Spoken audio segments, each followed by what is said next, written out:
엄마는 늘 말했습니다. 나는 괜찮다. 그 말이 거짓말이라는 걸 저는 한 번도 의심하지 않았습니다. 30년이 지난 어느 날 엄마가 남긴 기록을 보고서야 알게 되었습니다. 그 거짓말이 얼마나 큰 사랑이었는지를. 엄마가 돌아가신 건 초여름이 막 시작되던 날이었습니다. 그날은 유난히 더웠습니다. 장례를 치르는 동안에도 저는 이상하게 눈물이 나지 않았습니다. 사람들은 말했습니다. 참 강하네. 하지만 사실은 아무 느낌도 나지 않았습니다.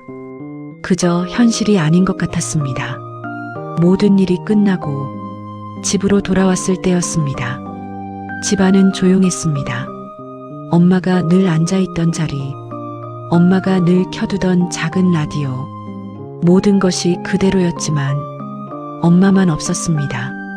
저는 천천히 엄마 방으로 들어갔습니다. 그리고 아무 생각 없이 장롱을 열었습니다. 엄마는 평생 그 장롱을 잘 열어 보여주지 않았습니다. 그날은 이상하게 그 안을 보고 싶었습니다. 장롱 안에는 익숙한 옷들이 걸려 있었습니다. 그 옷들을 하나씩 넘기다가 작은 상자 하나를 발견했습니다. 저는 그 상자를 꺼냈습니다. 그리고 천천히 열었습니다. 그 안에는 낡은 수첩과 몇 장의 종이가 들어 있었습니다. 저는 별 생각 없이 수첩을 펼쳤습니다. 그 순간 손이 멈췄습니다. 수첩에는 날짜와 숫자들이 적혀 있었습니다. 처음에는 몰랐습니다. 하지만 몇 장을 넘기고 나서야 알게 되었습니다. 그건 돈을 빌린 기록이었습니다. 누구에게 얼마를 빌렸는지, 언제 갚았는지 빼곡하게 적혀 있었습니다. 저는 한 장 한 장 넘겨보았습니다. 그리고 점점 숨이 막히는 것 같았습니다. 기록은 제가 중학교에 들어가던 해부터 시작되어 있었습니다.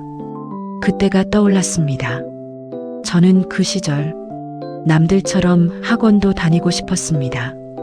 친구들은 다 다니고 있었기 때문입니다. 그래서 엄마에게 말했습니다. 나도 학원 다니고 싶어. 엄마는 잠시 말이 없었습니다. 그리고 이렇게 말했습니다. 우리 집은 그런 거 안 해도 된다. 공부는 집에서 하면 된다. 그때 저는 엄마가 너무 야속했습니다. 그래서 한동안 엄마와 말을 하지 않았습니다. 그런데 수첩 속 기록에는 그 시기가 그대로 남아 있었습니다. 그 해부터 엄마는 매달 돈을 빌리고 있었습니다. 적은 돈이었습니다. 하지만 꾸준히 계속 이어지고 있었습니다. 저는 다음 장을 넘겼습니다. 고등학교 시절이었습니다. 그때 저는 교복이 낡아서 바꾸고 싶다고 했습니다.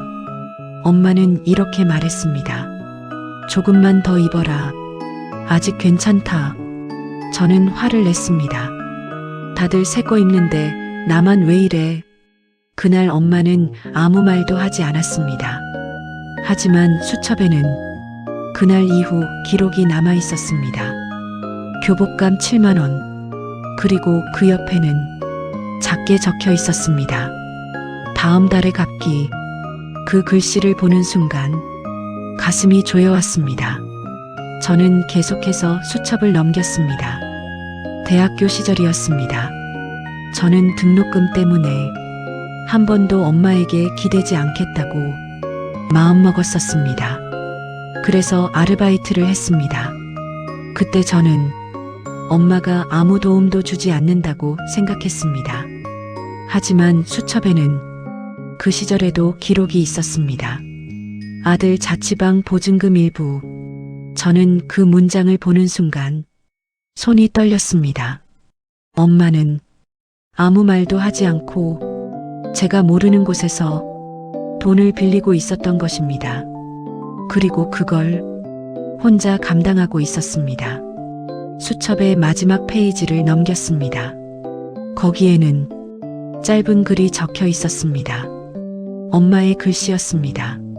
아들아, 엄마는 괜찮다. 힘들지 않다. 너만 잘 살면 된다. 그 글을 보는 순간 저는 결국 고개를 떨궜습니다. 엄마는 평생 같은 말을 했습니다. 나는 괜찮다. 힘들지 않다. 하지만 그 말은 모두 거짓말이었습니다. 엄마는 한 번도 괜찮았던 적이 없었습니다. 그저 아들이 알까봐 혼자서 견디고 있었던 것입니다.